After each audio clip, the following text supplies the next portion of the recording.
don't have self-worth in a relationship, people will suck you dry, and then when they're leaving, they will complain that you are ashy, as if they weren't the one who sucked you dry.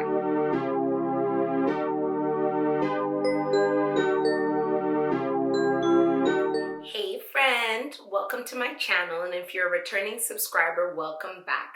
I'm Toks, and on this channel I create content around entrepreneurship, relationships, and personal development. So this is part 3 of a 5-part Heartbreak series that I'm doing. If you haven't watched the other 2 parts, make sure you go and watch them. They are good, they are informative, and I hope that they can help anyone who is on their way to getting better, to getting over someone, to moving on and potentially struggling, or just give you some information to keep in mind the next time you date someone. So part 3 is going to be about self-worth, rather lack thereof, and how I suffered at the hands of my lack of self-worth throughout the duration of this relationship that I was in. And I'm telling you all of this as a cautionary tale so that you don't have to be like me. You don't have to go through 8 years of a relationship before you figure out that you were suffering. You don't have to waste or spend all that time. You can see the signs and hopefully have the strength that I didn't have to act accordingly. So looking back now, I can see without a shadow of a doubt that I struggled with self-confidence and self-worth throughout the duration of my relationship to my ex. I did not see myself as valuable. I saw myself as disposable. I saw myself as having to constantly do and give in order to justify my positioning in his life, and I wouldn't stop. I was insatiable in trying to get that love, not realizing that instead of trying to get that love from somebody who didn't have it to give, I was worthy enough to walk away and find it elsewhere. I didn't, like, when I think of it, I thought I was like confident. And like when I have these conversations with my friends, they're like, are you sure that was you? You were suffering like that? You were struggling like that? Yeah, it was me, because on the outside, I portrayed a certain type of demeanor in my energy, like the energy that I would give to my friends. But in my own behind the closed doors, we weren't keeping that same energy at all. If you don't have self-worth in a relationship, people will suck you dry, and then when they're leaving, they will complain that you are ashy, as if they weren't the one who sucked you dry.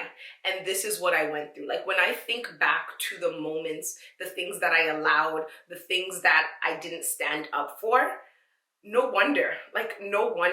And unfortunately, a lot of times when you don't have your self-worth in check, when you don't have your boundaries in check, you will encounter people who won't do that for you. Like for me, if I see somebody, or if I'm getting to know someone and I realize that they have an inability to say no to me, that does not become my moment to say, well, I'm gonna ask them for any and everything because they ain't got it in them to say no.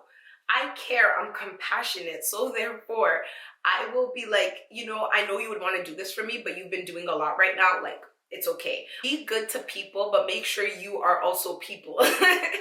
Be good to yourself. So I'm going to give you some stories of when, now looking back, I realized that my self-worth was in the pits of hell, like chilling out on fire, like hot mess, disaster. There was a time in my life where I was baking for a living. I was baking cakes, doing desserts. I had a company called Treats by Toks, and it was my baby, and it was how I was primarily gaining income and making a living. There was a time when my baking business was really flourishing. I was making a lot of money, and I was with my ex at the time, and I really wanted to do something nice for him. It had already been on my mind that I had money and I wanted to do something nice for him. I can't even remember if this is before or after the MacBook Pro incident from the last discussion we just had, but either way, it was somewhere around that time. And his friends were over at his house that day, and his friend had just bought a PS4, and there was a game. So my ex had a PS3. There was a game on the PS4 that his friend had brought over, but for whatever reason, it wasn't compatible with the PS3. I don't know how all of those video games work, so I don't know how like the backwards compatibility or whatever is, but all I know is that that game wasn't compatible. He looked disappointed. He wanted to play that game, and it wasn't working, and I was sitting there like, maybe this is a sign of that thing that I said I wanted to do for him. So I believe it was yeah, one of his friends were over and his roommate. So I just tell him, I'm like, do you want to go get a PS4? And he's like, are you serious? I'm like, yeah, let's go right now. So he was like in awe. Mind you, he's 3 years older than me. I don't know if I've stated that anywhere throughout this, but he's a little bit older than me, 3 years older. So he was like, are you serious? We're gonna get the PS4. I'm like, yeah, let's go get it. So we drive to Best Buy. I'm there again at Best Buy again. I purchased the PS4. He purchases an extra controller, the game, and also a warranty. So I just paid for like the package that I said I was going to pay for. Shout out to me for having semblance of boundaries. You know, we take the little wins as they come. So I pay for that. We get back to his house. He sets it up. Him and his boys are playing. I'm there just chilling, and I'm super happy because remember, his joy is my joy. Seeing him happy makes me happy. So I was super happy. And his friends leave. It's the end of the night. We're talking, and he's driving me home. And this guy has the audacity to look at me and say, I know you just bought me that because you wanted attention from my friends. Sir, so you mean to tell me that I spent $451 because it's $399 plus tax to get attention from your friends when I could have worn a tank top with cleavage and short shorts for free? Seriously, you're kidding. You have to be kidding. And I'm sitting here now like kind of laughing at it because I'm like, that's wild. But at the time, I was so out of it that I just said, no, that's not true. And I got into denial mode, but denial mode from a justified place because of course I wasn't trying to get attention from your friends. But you know what I should have done? I should be like, hey, can we go back to your house? I forgot something. Packed up that PS4 into the box. Receipt is still hot. Like, you know, the receipt we just got it today. The receipt is still hot. Like the ink hasn't even dried. Taken it back and returned it. But what? I did not do that. Why? Because I did not have self-worth. I could not even justify taking repercussions on an action that was a direct insult against who I was as a person. To think that I am so small that I would want attention from your friends so badly that I would do something like spend that amount of money when I don't even have a job. Like probably the packages that I sold for my baking maybe made me 1,500. So I just spent 1/3 of it on you. I spent more than I would give in tithes on you. And you're literally sitting here less than 5 hours later telling me that I did it to get attention from your friends. And I'm just sitting here saying, no, my love, no. I didn't do it to get attention, I promise. Lack of self-worth.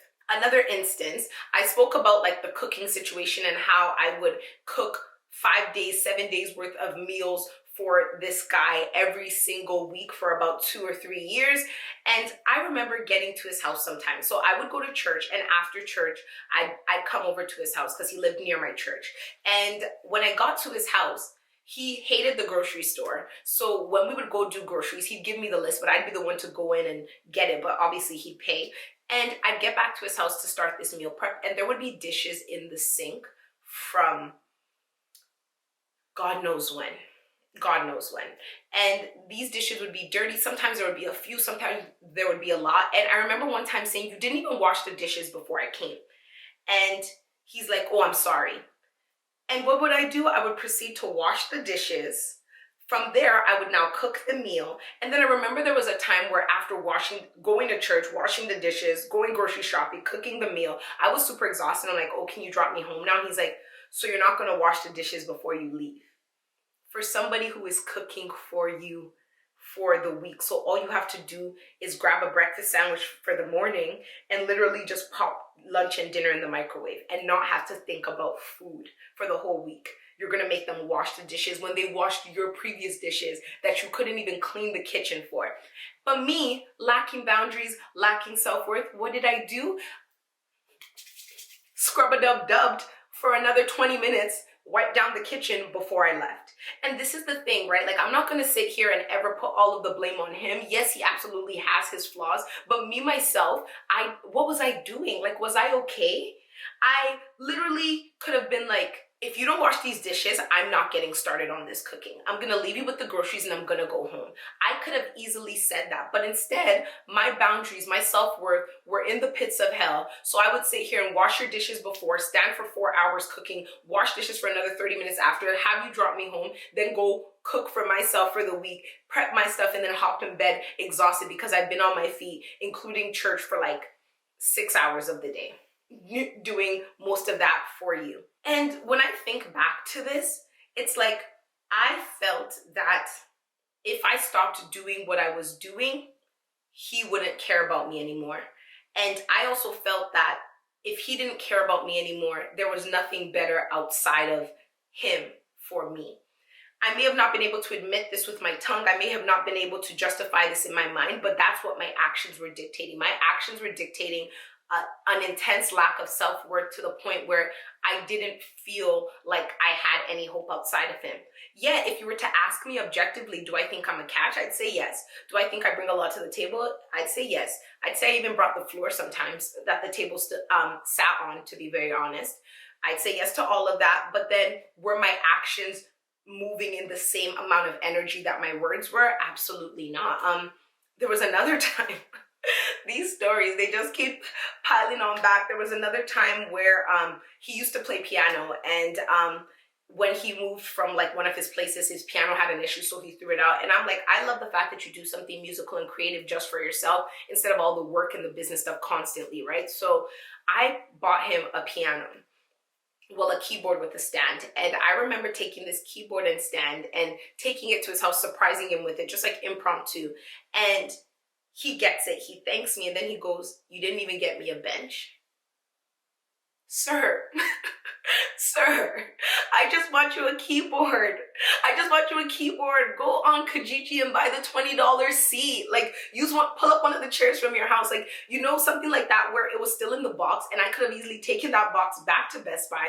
Like, no good thing has happened for me at Best Buy. Best Buy, if you're watching this, you need to sponsor me with tech to to recoup me for the suffering that I have suffered going into your store. Like, I have spent money and left my dignity in your store way too many times.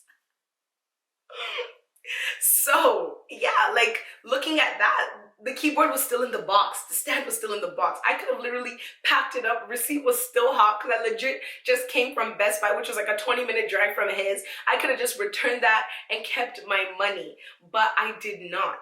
I did not. And like, when I look at the relationship, there were so many different instances of these kind of like backhanded, slighted comments coming at me from every single angle. Like the one I gave you guys, and I believe the first part of the series, about him complaining that I got him a record player because it might not be compatible with his Bose speakers, so he would have to listen through the record player speakers instead of attaching it to his Bose and blasting it through his condo. Like, things like that happen so much. And like, when I think about it, I didn't have self-worth at all. I want you to be able to sense that something doesn't feel right and know without a shadow of a doubt that you deserve more. So when you walk away from it, you don't flinch. When you walk away, you sashay away, like hips swaying, like not even looking back. They could be yelling at you and you don't look back. That's what I want for you, because that's what I did not have. And I see how horrible it was. Even after like losing my dad, and as I said, my dad was Muslim. Part of like the funeral procession, there was a lot of discussion. Like, there was a lot of, the imams were telling us about a lot of what we should do to be better so that we can leave a good legacy when we pass away. And the day after my dad's funeral, mind you, that's 2 days after he passed, I think we hung out, or we spoke on the phone, and he's like, "Oh, I didn't like the way that the imams were talking at the funeral. They were literally taking so long. They were talking for so long." Do you know what it is for somebody to complain to you about the way that your parents' funeral was organized? I don't think you know. But like, when I talk about that being sad and painful, but as I said, I was operating in trauma, so I didn't see it as like the glaring red flag that it was. That was all that was happening. And now when I look back at the way the end of our relationship went, and especially the fact that like within less than a year of the beginning of the end, he was literally engaged to somebody else who I assume he was dating the whole time he was with me, or at least some of it, I can see that something that my ex was doing that I want you to look out for. So what he was doing was that he wanted me to break up with him. He knew that, like, based on the time we've been together, the fact that I'm going through this situation of loss, it would look ridiculously horrible for him to be the one to break up with me. Because the people who know me, who know us, would be like, whoa, you guys seem so good, and then the girl's dad dies and you literally just dump her and then you get engaged. So he was trying to do everything. I think that's where the "I never was in love with you" came from. I think that's where those type of complaints came from. I think that's where his parents not reaching out to give condolences. All of that, I think a lot of it was rooted in him trying to force my hand so that I could be the bad guy, so that whatever he already had planned to do in the future would be done with clean hands, instead of with the guilt and the blood of people knowing that you're the one who did what you did, you know? But for me, I was operating in trauma, so I could not let go. I was so sad. I could not let go. I felt like everything in my life was becoming out of my control, so I was trying to like hold on to this one little piece of it. And it came to the point where he had no choice but to get that blood on his hands and be like, well, yeah, we're not together anymore, deleting me off of Netflix and doing like some wild petty stuff that I'll probably talk about later if it even matters. But he wanted so badly to not be the one to pull the trigger. And another reason why I know this is because a few months ago I seen a friend of his, and he legit told me that, like, he said that you broke up with him. And I'm like, no, we don't get to do that. You don't get to do wrong and then not walk in it with confidence. Like, you got to do your wickedness with your whole chest. You can't just be doing your wickedness sideways. Like, if you knew that this is what you had planned, don't lie to people and make them think that I'm the one who made these decisions that almost destroyed me, because I'm not the one who made the decisions. But when I look back at all the fact that I still stayed, I know that my self-worth was like this tiny. Like, it was tiny because I should have been able to muster up some type of strength at that point to say, no, I'm not gonna let you do this. Like, especially like the talking about like the funeral, like, and it happened multiple times, and those type of complaints, I should have been like, no, this is where I draw the line. I'm not doing this with you. But I couldn't, right? So I want you to not be like me. I want you to not be like me. Know who you are, know what you stand for, know what you represent, know what God says about you. Like, know what God says about you and know what promises God made for you. Like, God told us in the Bible that he will hold no good thing from his children. So if he's withholding no good thing from me, there's absolutely no reason why I should stay with someone who doesn't make me feel good, because that's not a good thing. And if God has his promises for me, they're going to come to pass. So that's it. That's the self-worth part of this story. Next week, we'll be coming back and talking about the confidence part, because after all of that lack of self-worth, it's only right to bring in confidence next. I want to hear you sound off in the comments. What are your thoughts? What was the most gripping part of this for you? What was the most confusing part? What did you not expect? Do you have any questions? Let me know. Don't forget to like, subscribe, share, and hit the notification bell. We'll talk soon. Bye.